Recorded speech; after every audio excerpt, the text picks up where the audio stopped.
Welcome everyone today to the virtual RV rally. And we're so pleased to have Jack Wood here to share with us a lot of his experience and knowledge. And bonus that we've also got Darrin Tosh here who can chip in whenever he feels he can share some comments. And don't let Darrin make you nervous, Jack. Both great experts in the road trek. Both great experts in the road trek world. And so rather than delay any further, Jack, we'll just turn it over to you. And we're so pleased that on the verge of you heading to Mexico, you're taking time to join us today and share your wisdom and knowledge. And so we'll let you take over from here. All right. Thanks so much, Doug. Hi, everyone. There's been a lot of issues with batteries and charging and what batteries to use and what converters to do and how much money you have to spend. So kind of wanted to, jump on just because there was two issues we had this week with two 97 and 98 Dodge vehicles that had isolator problems, battery problems. I'm not sure if a lot of people saw some of the pictures that I posted, but there was an AGM battery that almost exploded. It was getting quite swollen, so it's pretty big on the battery safety. So I kind of wanted to touch on those things. The isolator, as everyone knows, is kind of a common thing that will break on a road trek. It's kind of a failure point. Currently, I'm in my road trek in my 2002 190 Versatile. Started off by talking about this guy. So everyone knows this is in your engine for the most part for some of the, like especially the Dodges. Chevy has them in the front. This one, if you can see, it is cracked right there. It got really super hot. Darrin's probably seen a couple like these before. Other people have taken them out. So basically what this isolator does is it bypasses, it kind of separates your two batteries, your engine battery and your house battery. So your alternator goes here, and then your engine battery gets power from here, and then it sends the power to the back to your converter in the back. And this was kind of one of the failure points, but there's also multiple failure points. There is a 50 amp breaker short stop fuse in the back. That short stop fuse was actually blown, so that actually did its job. When the battery was getting too much charge, it was swelling up. There was too much current flowing through, so it popped the fuse breaker. And that caused some problems. So when I replaced the isolator, the previous isolator was running at about 16 volts. These batteries do not like 16 volts. Like AGM batteries, lead acid batteries, it's like 14.7, 14.8, they'll shut off. And it's not good to charge them, of course, over 15 volts, especially 16 volts. Replaced the isolator, it dropped down to 15, still too high. Found out that the short stop fuse was blown, and then it went back down to 14.5 volts. So the battery's, charging normal, isolator's working as normal. The only issue is the power from the alternator while you're driving, it never shuts off. It always charges your batteries. So that's kind of what I posted a post the other day. In addition to your isolator that's in the front of the engine, you can actually have a DC to DC charger. I'm sure probably a lot of people have saw that link, and there was a big discussion about the DC to DC charger. Basically what that does, it's a filters the energy coming from either your converter, or it goes from your alternator, your isolator, into your battery. And basically it just filters out the current, the draw. Like it will charge properly. You can do lithium ion, you can do gel batteries, AGM batteries, lead acid, pretty much any chemistry out there in the market. We're kind of in an era where, of course, solar is a huge thing. Not everyone wants to deal with solar. Not everyone really understands solar. It still can be pretty confusing, but it can be kind of simple in a way. So we have a lot of that technology that we can use and apply it in our road trek. And so those DC to DC converters, chargers, can really benefit us. There's a bunch of different brands in the market. If other people kind of understand solar, it's kind of the same thing how the solar charge controllers, they can limit how much power goes to your battery. They can make sure that the batteries are topped off and that they're good to go. Let's just pause for a minute. And we skipped over isolators. we should, before we leave that totally, see if anybody has any questions about the isolator. Because I think what you were explaining is the power goes in the center post from the alternator. It goes out to the engine battery on the right post. It goes out to the house battery on the left post, but it cannot return, which prevents the house battery draining down the engine battery. If you're camped or boondock, the idea is that the isolator is a one-way valve for the electricity, 12 volt, and prevents you from running down your engine when you're out boondocking. That's the point of the isolator, correct? That's absolutely correct. That's a great explanation of the isolator. So here's the isolator again. Whenever you look at the isolator, say in your Dodge or your Chevy, you won't be able to see really, you won't be able to see this. I know this is backwards. I think I can't tell. It is. No, it's good. It's good. It's good. So when it's in for example, in like the 98s, the 97s, all the way up to like 2002, 2003, and the Dodges, you're gonna see it sitting just like that when you're facing looking at it. So while you're facing look at it, this is gonna be your alternator. And this is gonna be your coach battery, and this is gonna be your engine battery. So it's exactly what Doug was saying, that it sends it signal in here, but it can't cross back and forth. That's how this thing separates your house battery from your coach battery. And then again, you can look at it when they start to go. This one I just took off this week. They will have an issue, and you can tell if they fell that one, they're putting out too much voltage from the alternator, and you can actually ohm these out. And if it's sending signal back and forth from this post to the middle post, or this one to this post, then that means it's bad. It's allowing energy to pass through, and that's one of the failure points of these isolators. The next point that John talked about was a black fuse box, which is in the back under the bed, and that is an additional protection, but it's not like you would expect to see when we say a fuse. It doesn't look like a fuse. It's a little square black box, about what, Jack? 1.5 inches by 1, something like that. Yeah, it's not very big. I mean, it's only a $6 little fuse, but it's more of like it's a short stop fuse. It's more of like a circuit breaker, kind of like your house bigger, but internally it's a lot larger. So it's 50 amps. So if you think about 50 will that amps, reset? Does that reset, Jack, or has to be replaced? It has to be replaced when it blows. Okay. I think another important point that maybe you might want to review is the different amperage of those units. You got to make sure you buy the right capacity unit to match your alternator. Yeah, there's so like the Dodges, for example, the alternators are 136 amp, 140 amp. I think also we should mention that the Chevy version of that isolator has a 4th small wire. Do they call it an exciting wire or exciting signal or something? Maybe you should just advise the Chevy owners that theirs is just slightly different with the 4th wire. Yeah, the 4th wire is going to be an ignition wire. So that's just the signal coming from the ignition. So Jack? Yeah. It's a sense wire that the alternator control uses to control the voltage it puts out. So if the alternator is running, it's trying to get nominally 12 or 13 volts. The sense wire picks up the voltage after the diode drop in the isolator, and then controls the regulator to that voltage. Okay. Chrysler builds it into their wiring harness, so you don't see it on the GM products. You need to actually pick it up separately from the isolator.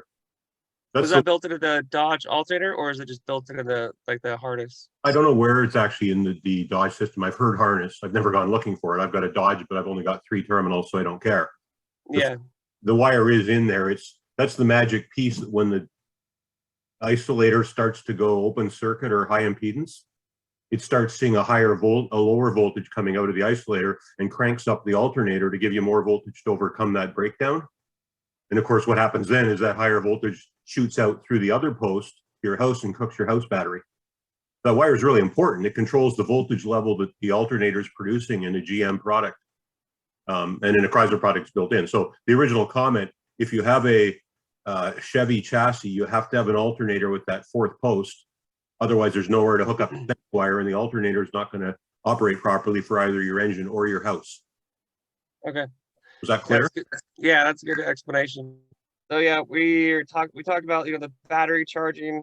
We talked about the, you know, the isolator and the electrical issues with those. But you know, kind of with the charging, I did mention the DC to DC charger. That basically is going to clean up your power. So if anyone has any questions about DC to DC chargers, if anyone didn't see my post about that, I can go in a little bit more explanation about that and why, you know, like $100, $120 DC to DC charger might be able to solve a lot of our problems. Other people might have, you know, a better solution, but for, you know, that $100 range, it's a pretty good value. I have a question about that. If you have upgraded your converter, do you need the DC to DC charger? I mean, far as what I know, I mean, while you're driving, I mean, that takes care of that DC to DC charger takes care of like when you're driving and while you're plugged into shore power. But since you already upgraded your converter, that takes care of your issues with charging while you're plugged into shore power. This would be in addition to your upgraded, you know, converter. So you can actually have it plugged, you know, in line right to your battery. So if anyone's ever, you know, installed a AC to DC inverter, it's kind of a similar thing where it just directly hooks up right to your battery. So anything incoming into it from your alternator or from your converter, like from the isolator we were just talking about from the front, that would clean up the power and charge your battery no matter what chemistry you had. You can set it to what battery you have and it will properly charge it. Jack, it might be a good idea if you defined what a DC to DC charger is, because some people don't understand what you're even talking about. So a DC to DC charger is just basically like if anyone has a battery charger at home that plugs into your wall, your house outlet, you want to charge your battery, and you just like your whole RV is disconnected. If anyone has a float charger, RV charger, battery trickle charger, no, it sets, some of them set to like, you know, an automatic sensing. It knows what battery you're actually charging. You can set it to lithium ion. So that's kind of like basically what a DC to DC charger is. It's just charging it, but it's instead of taking it from your house power, your 120 volt power, it takes it from the 12 volt power from your 12 volt system, and from the 12 volt, either from your converter or from your engine while you're driving, and it will clean the power going to your battery. It'll actually take it and actually charge the battery properly, and it won't overcharge. So when your battery's done charging, it will stop and it won't overcharge. I think the key here on that charger that is kind of in all the write-ups on Facebook we've been doing in the last couple of days, your alternator pushes out a constant voltage all the time. If you look at the converter units, they'll start at a high voltage. When they charge your battery, they'll start lowering the voltage, trickle charging, if you like. The issue with the alternator is it charges your battery and keeps charging your battery. So it's pushing a higher voltage into your battery every time you're driving. Now, usually that doesn't matter because people don't drive 24/7 round the clock all week, right? They drive for a few hours and shut down. So they kind of overcharge the battery briefly and then park and camp and stuff. The units under your bench in your van that would power from the wall, people would plug those and leave them in for months. And those would have the old ones would have a high voltage and boil the battery dry. The new ones, the conversions, drop that voltage down as the battery charges. So they really don't hurt the battery. They just leave it floating real happy. The problem with your alternator is it doesn't have that logic. It's going to hit high voltage into your battery all the time while you're driving. So if you're on a 6-day road trip where you're driving 10, 12 hours a day, you're overcharging your battery for most of that time. And those pictures you are great, by the way, are basically batteries boiling dry eventually because of the alternator. It's not a huge problem. It's not like plugging in the wall for months on end like people used to do. But in an older battery or a battery where the liquid fluid level isn't high enough, you're going to overheat and potentially damage the battery. Years ago when they built these units, there really wasn't the technology to deal with that. And now with that charger you posted a couple of days ago, that's like just a brilliant unit. It'll sit there and say, okay, I don't need all that juice from the alternator anymore. This is a power, a charged battery. Back off the voltage, just keep it popped up so it's ready to go. It's I want to say a huge technology change. For $100. You can keep your battery in like perfect condition for years longer than you would have otherwise. So sorry, just thought I'd add to that, because it's not just about making the voltage clean out of the alternator and things. The real key to that is it's turning your alternator voltage and charging into something which is really, really friendly for your battery. With a $79 lead acid battery, maybe not a big deal, but you start talking about expensive lithium ion batteries and stuff, and suddenly you get a lot more concerned about what quality power are you pushing into that battery. Yeah, that would limit and prevent these batteries from, overcharging or getting the wrong voltage they're supposed to be getting. Just like Tony said, you're driving down the road, you're driving 8 hours, that's just going to keep charging it. So say if you disconnected your battery from your campsite, your shore power, and you were still charging your battery and topped it off and you start driving, it just keeps sitting that voltage right back to your battery. And so it's not good for it. Jack, this is Becky and Travis. We're very, very new at this. In fact, she bought her van just last spring and it's been having issues. We haven't had it on the road much all year. And so what we're wondering as newbies, we've had the shore power plugged in and the pigtail plugged in sometimes for weeks on end. And I think what we're gathering is we shouldn't be doing that. If we're not driving and it's just sitting in the driveway, is that doing more damage than good just to leave it plugged in? It depends on what you how you have it plugged in. One of the topics I was bringing up was you have the capability of turning off the charging while it's plugged in. But yeah, it isn't a good thing for having those things plugged in for months on end. If your converter has not been upgraded, the box that's underneath your bed that controls everything, because it will eventually just keep setting too much voltage and it will be overcharging your battery. So it's best just to sit unplugged if it's just sitting. Other people they get they just get chargers, just like little tiny chargers you just plug into the wall, and that would be a better way of charging it if you don't have an upgraded converter. Trickle charger. Yeah, trickle charger. I have a question. Can I bump in here? Yeah, of course.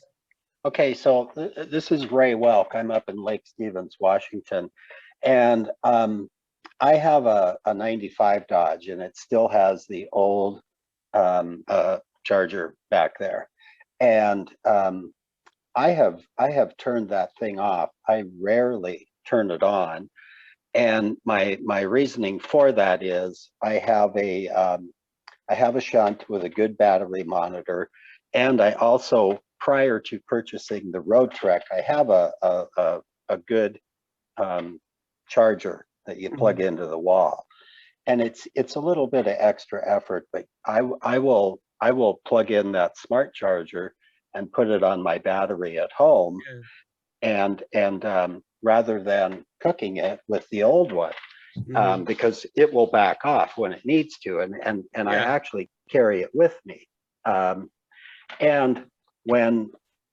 I am it will back off, but also I watch the battery monitor, and when I hit 100%, I turn it off. I disconnect it. Is that a good way to operate? I mean, that is a good way to operate because your system's old. I mean, you can upgrade your converter, but obviously that does get more expensive, of course, to do that way.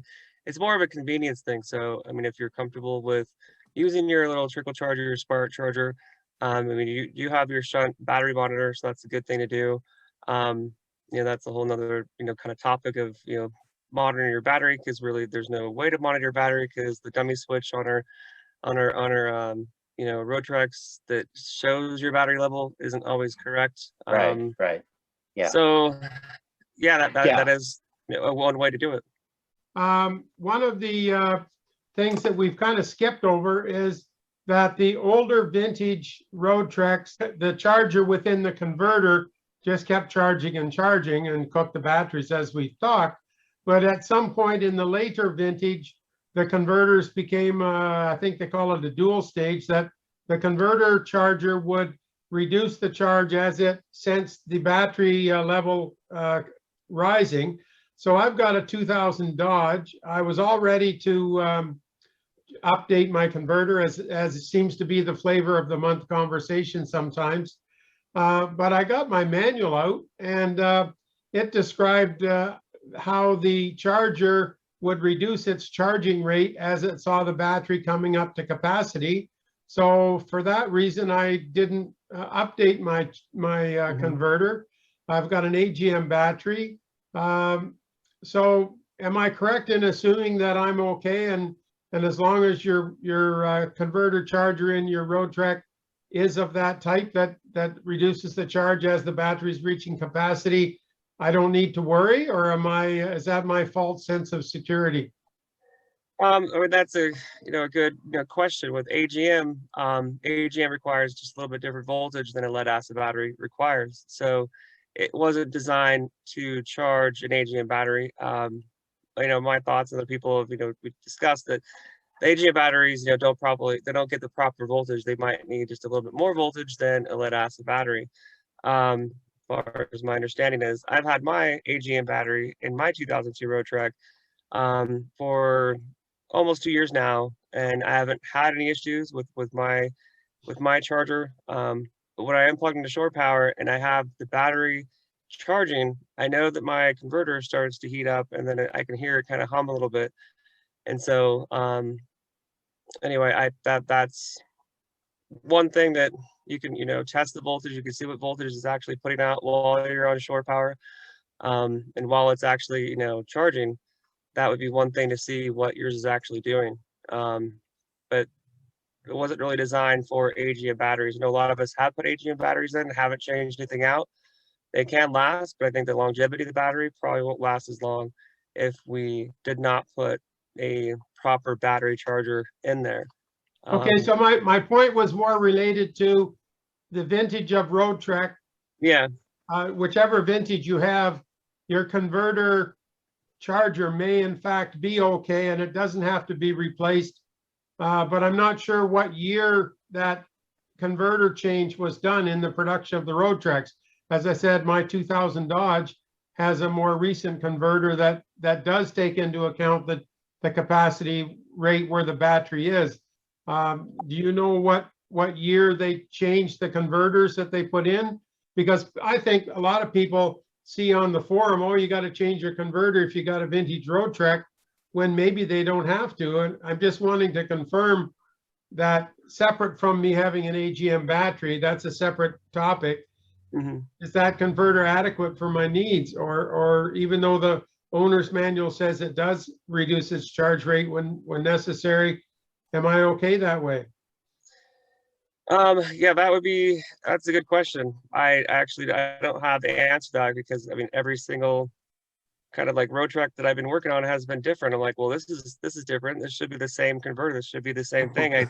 So as far as like what converter would be in which one, and which one would have that or not, I can find out. And I can, get all the different model numbers that have been put in the Roadtreks, and I can send out information so then we all know, because I need to know along the way when I do work on a Roadtrek and which converter they have, how much power it's pulling while it's charging. So I could get a list of those things. Maybe someone already has done that before.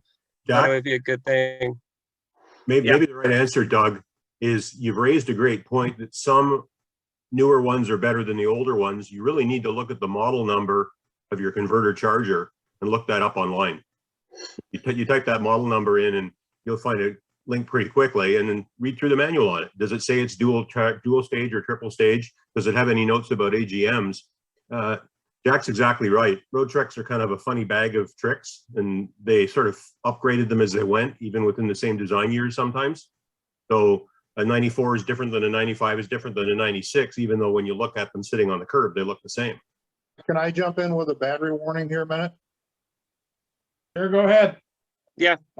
So we were camping a couple weeks ago, and we have a lead acid battery in our unit. Now, please don't tell anybody we camp in a fifth wheel. I apologize, Darrin. but we do.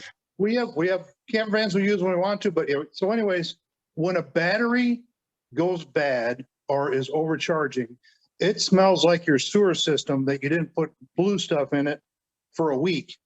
And we had this, we were catching this smell, this loft out of this thing, and we hadn't used the thing all year. And so I knew it wasn't the sewer, but I didn't know what it was. Well, I started digging around to it and opened the big compartment where storage is, where the battery is, and the battery box was hot. I pulled the top off and it was smoking.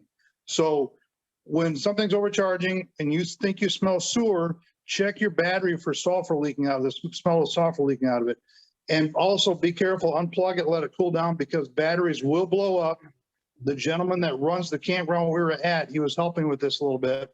And he had one blow up in him in the middle of the night. He thought a shotgun went off, went out the next morning and saw the shrapnel. So if you smell sulfur and it's not your sewer, proceed with caution to the battery. But don't depend on that to tell you it's overcharging. Correct. Right. Because it could just be a bad battery. Exactly. Yeah, it could have been dry. Because I mean that's when everyone says they're cooking. When people say that the batteries are cooking, that means the water level is starting to go down. It's starting to kind of off gas, and then once that goes down, there's no more water to your battery, and that's when they can start melting down, like probably like on Darrin's. Yep. And we replaced the battery and it was fine. So that's all it was. I have a real quick question. It's kind of simplistic, but I looked into new converters for my 99 Chevy. And, you know, I thought, I still think it's a good idea, but I wanted to know, is it like changing a thermostat in your house? I mean, do the wires, are they color coded? Do they fit easily? And is it easy to get confused where the wires go when you start changing things around? Take pictures before and after. Mm-hmm. Yeah. And then, you know, and also you can label them too, but yeah, taking pictures is like the best thing to do. Just make sure when you are doing one of those things, make sure all batteries are disconnected and you're not plugged into shore power. There's a really good post on Redrick Rover's site showing how to change that thing out. It's like a glorified thermostat. There's more wires, but it basically, you pull the old system out and the new one slides in and hooks back up mostly. When I did mine, the wires going to the fuse panel were just a little bit shorter, and you know, it took a bit of tugging and playing, but it wasn't a rewire or a massive change. It was whatever comes off goes back in basically the same position. And it's all, is it a constant color code like thermostats are? No. Close. Roadtrek, again, I got a 94. They were a little casual about white versus black versus red at times, I've noticed. And sometimes they even change colors midway through the van. The picture thing is an awesome idea. I fixed my fridge a couple weeks ago, took the whole thing apart, took a ton of pictures, didn't take enough. You can't take enough pictures when you're taking apart a Roadtrek and putting it back together, right, Jack? You pull those out later on your phone and you say, why didn't I take a picture from that angle? I know. I'm always taking pictures of everything. That's, you know, I'm glad Darrin brought that up. I mean, taking the pictures is key, because you're like, wait a minute, because when I took the picture of of this guy, just, you know, kind of making sure that everything just goes back to where it's supposed to be. I mean, it's just kind of the little simple things. I always end up with 2 screws left over, and I know I haven't taken enough pictures if I can't figure out where those 2 screws came from. Why do I have like 25 square drive screws left over? I don't know why. So we had a question on the chat about where do you find your data for your converter, the model and the maybe the serial number, back, top. There's decal on there, I'm assuming somewhere. Yeah, you could mine's out of the bed right now, so I mean I could show, but probably wouldn't work with my laptop. But yeah, you could just pull down where all the fuses are on the right, the DC fuses, and then you have your house breakers on the left. When you pull that down, you can find the model number right there. This is Jill. I had a question. He mentioned that when you have the shore power on, you have to make sure that the battery button is pressed or not pressed, and I couldn't figure out what he was talking about. So I mean, it's been common practice that when you plug it into shore power, you always have your battery disconnect on. That's my practice. You know, there's Tony, I think you shared the link, or someone shared the link about how there was a write-up about like the benefits of, you know, actually having the disconnect on while you're plugged into shore power. There's some issues that can happen there if you don't. I know on the 2007 210 that I have that's parked over here, that one, it does say you have to have the battery disconnect on. So when the battery disconnect is on, before you plug into shore power, like right now it's on in mine and I'm not plugged into shore power, my battery is connected to the converter. So right now I'm pulling off my 12-volt source, my house battery. So when I plug into shore power, my light will still remain on and it will start charging my house battery. But you know, the issues with some of the converters is it will probably overcharge the house battery. For example, on the 98, 97 Dodge Popular that I was working on this week, hers was overcharging while she was in Yellowstone. And she did not know, and a lot of people don't know, that that disconnect switch, when you plug into shore power, if you actually press off, it will drop the charging from your 12-volt battery. So as soon as you press off, your light will still stay on because you're plugged into shore power. And basically your converter takes the power from the shore power and it creates the 12-volt DC power and it runs everything. So when you're on shore power, you're not running on your battery and you're not charging your battery when you actually hit that disconnect off. Hopefully that makes sense. Hi, I have a 98 Dodge and everything worked fine last year. I stored it over the winter. I left the battery just connected and didn't do anything with it.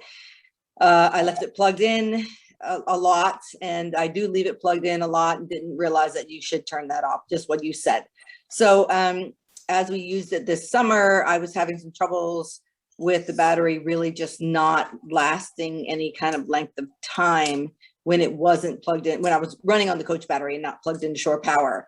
And so I'm really so confused. I can't really ask too many questions, but one question I can ask is, I used to hear the fan on the converter occasionally last year. And this year I haven't heard that at all until just recently when we came back home from a trip and plugged into shore power. It would come on a little bit and then go and then stop. So should I hear that fan sometimes? Yeah, the fan will start to heat up as it's actually charging your house battery, and that was the issue with Kathleen this week.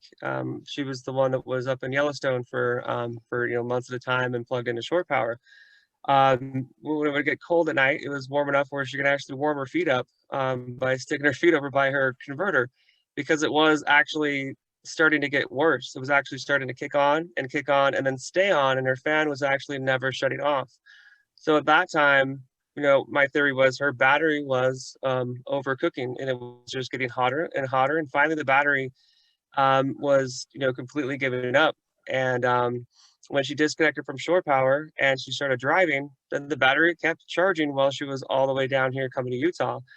And so when you're on the shore power, it just depending on which converter you have, it will, overcook your batteries eventually. If you're not paying attention to your water levels, if you have a lead acid battery. So that fan is basically keeping the converter circuitry cool.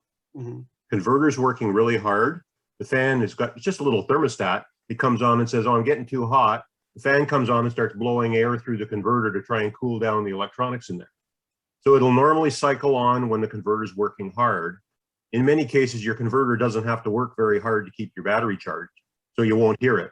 And if the ambient temperature is hot, you're more likely to hear it. So if you're sitting there at, and camping in the fall when it's 38 degrees, probably not going to come on. But if you're in Arizona at 110 and the AC is not doing much for you, it'll run a lot often. So the answer to your original question is, yeah, it's normal for it to cycle on and off. It's doing it because it's trying to keep itself from getting too hot. If it stays on and your fan's on and it still stays on and it's still hot and it's making kind of a humming noise, yeah, that's my indication that these things are overcharging and your battery might be having a problem. Why is it working so hard, right? Okay. Yeah, because it was working so hard, because she's like, it never was doing that before. And that was because it was at the point where the battery was just giving up and it was creating enough heat, and it was actually sending current back to the converter and making it work harder. It's busy boiling water in your battery, basically. But I bought this thing that you plug into the cigarette outlet in the back where the TV goes to check the battery voltage. Does that really make any sense? I mean, Yeah, that's a good way to do it. When you're plugged into shore power, it's probably going to have like 14.5 volts. It's going to show higher voltage, maybe 14. Just depends on what your converter is putting out. But then when you unplug your shore power, that's when it'll give you the indication of what your voltage is at the time when you're not plugged in anything. It'll tell you how much your voltage is. So when you start getting into that 11 volt range, then your battery is getting, like, if you're lower, like 11.1, 11.2, then your battery is getting pretty low. And you can kind of see if your battery disconnect switch, if it's showing fully charged or if it's in the good and your battery's reading 11 volts, then you can't rely on the actual battery indicator. So kind of going off the voltage off that little one you plug into the cigarette lighter is a good idea to have. Of course, if you plug it into the front, into the engine area, that will tell you your voltage for your engine battery, not for the house battery. When you're using that little plug-in thing, plug it in at the back and turn off house power, shore power. Yeah, unplug. And let it actually, and even better, turn on 1 or 2 lights inside your van while you're doing it. You get a little draw, you get the surface charge off the battery.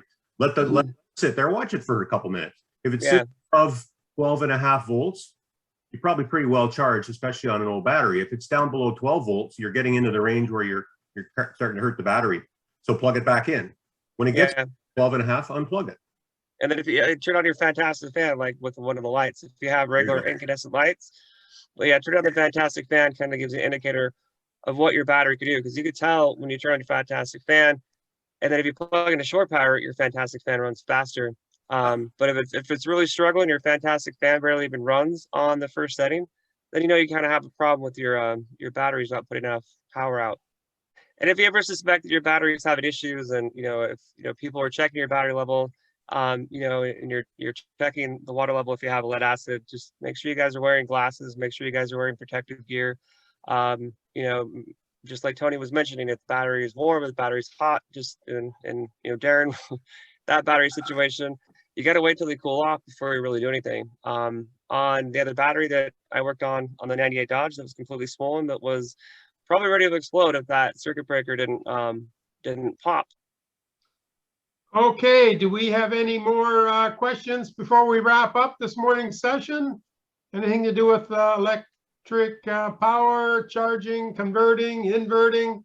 Joe had a question before we started about inverters and converters, and inverter and converter are the opposite of each other. Converter converts 110 to 12 volt, and an inverter does 12 volt to 110. So that's the quick answer to that one, Joe, in case we haven't covered it in our discussion.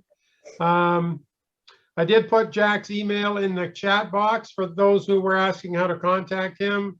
Jenna Anderson asked about where to find electrical system schematics for her 98 Dodge Popular.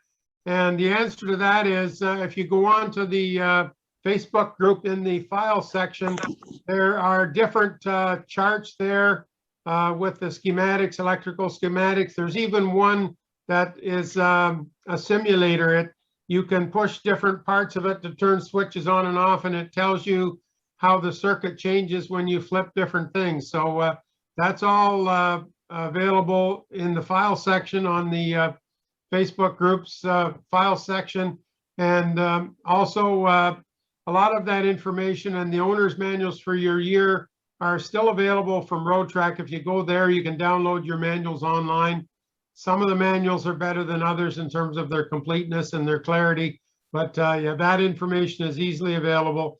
And another great resource, Redrick Rover, Lynn Brucker, she's actually an electronical engineer from the Air Force, and she has got a website and a lot of files and tutorials, which Tony alluded to earlier.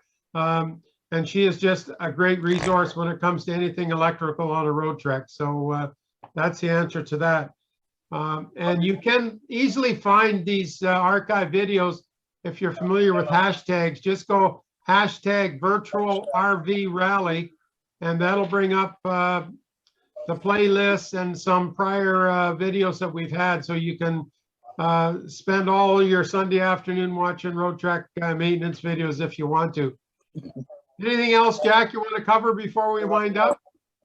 No, I think we had more things that we were going to be covering, so, you know, on the next session, and I can kind of send out. I could send out also another, you know, article that was on the KOA site that I actually would like.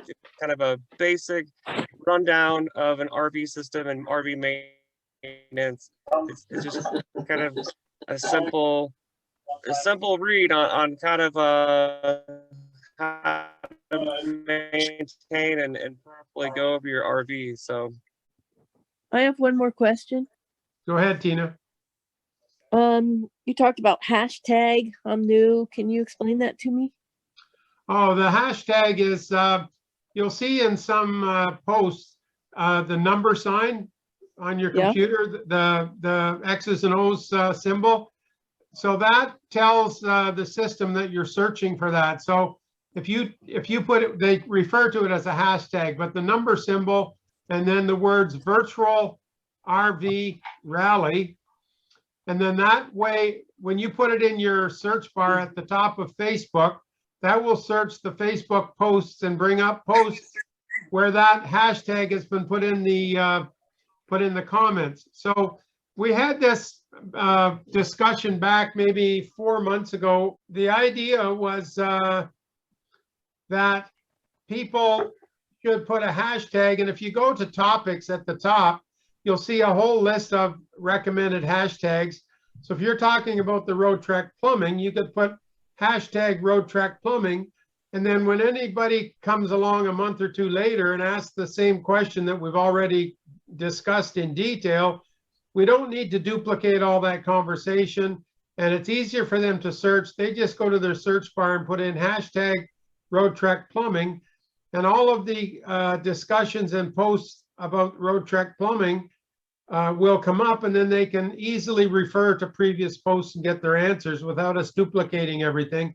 But that only works when people create their original post, especially with their answers, that at the bottom of the post, put in hashtag Roadtrek plumbing, so that when someone does a search, your post with the answers will come up. Does that answer the question, or have I overwhelmed you?